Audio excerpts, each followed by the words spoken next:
Assalamu alaikum.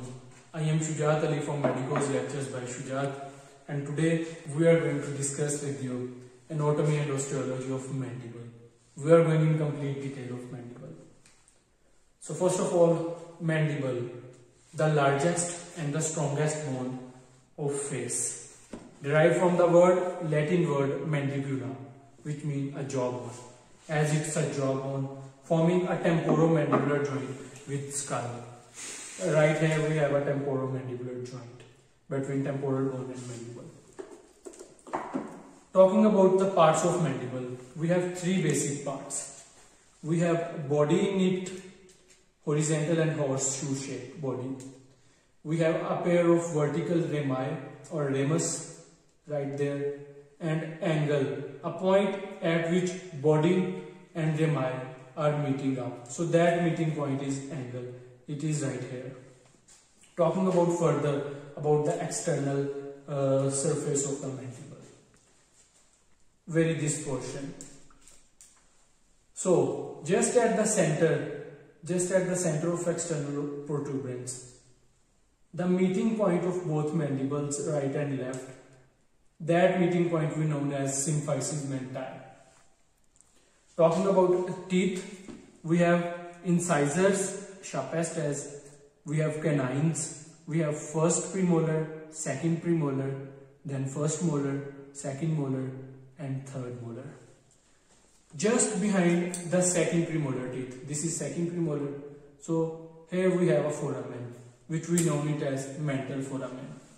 So from mental foramen, mental nerve and vessels are passing, as well as inferior branch of auricular nerves are also going to be passed. Just behind the mental foramen, you can appreciate an oblique line. This is the oblique line. On that oblique line, we have two muscles, depressor labii inferioris and angularis muscle. As it's the posterior portion of that oblique line, so we have a buccinator muscle on it as well. And a triangle or a ridge or a groove that is present right here. It is for the facial nerves and arteries.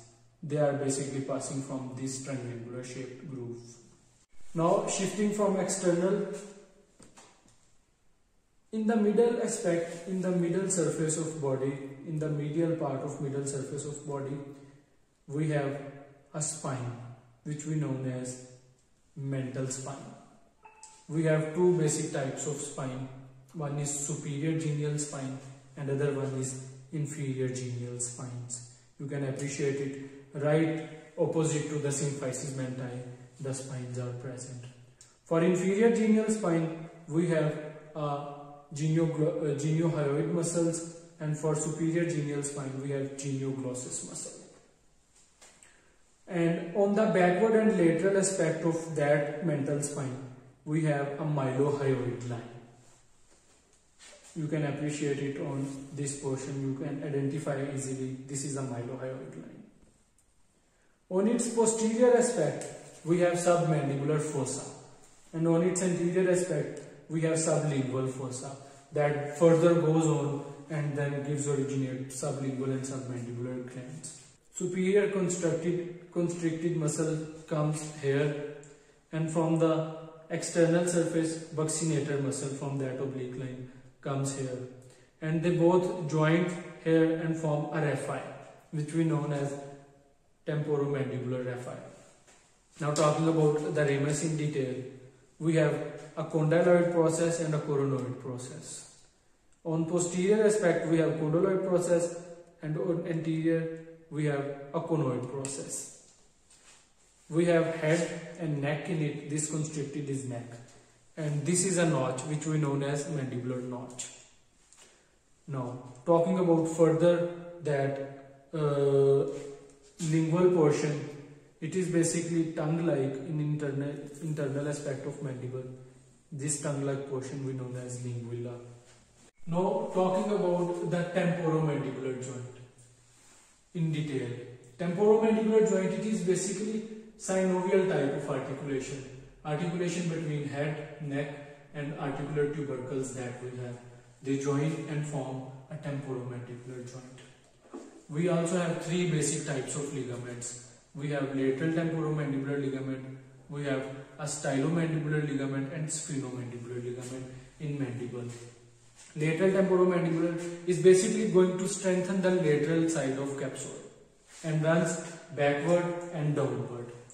And stylomandibular ligament is going to articulate with spine of styloid bone, and in the same way sphenomandibular ligament runs on medial aspect of mandible and going to articulate with a spine of sphenoid bone. Now talking about the nerve supply of the mandible.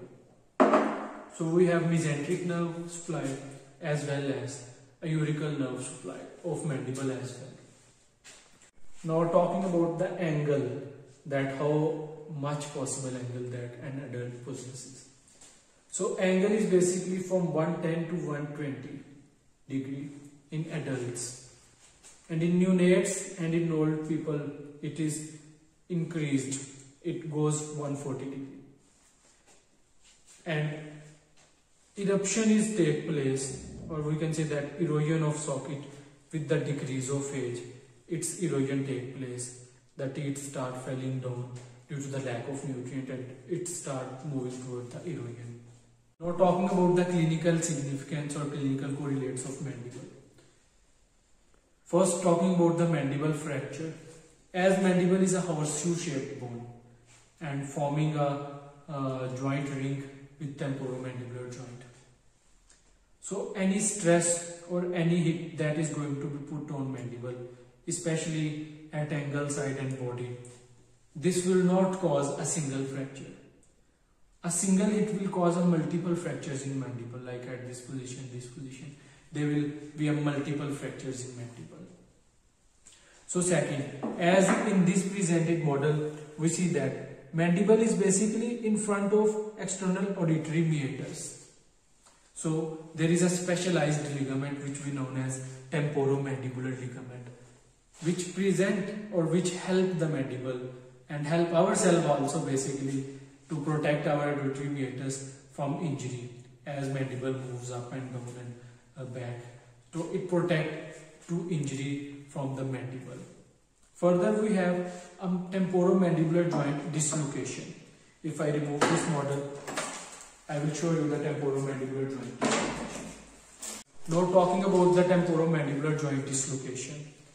Dislocation in very this portion due to the hit or due to the some falling down.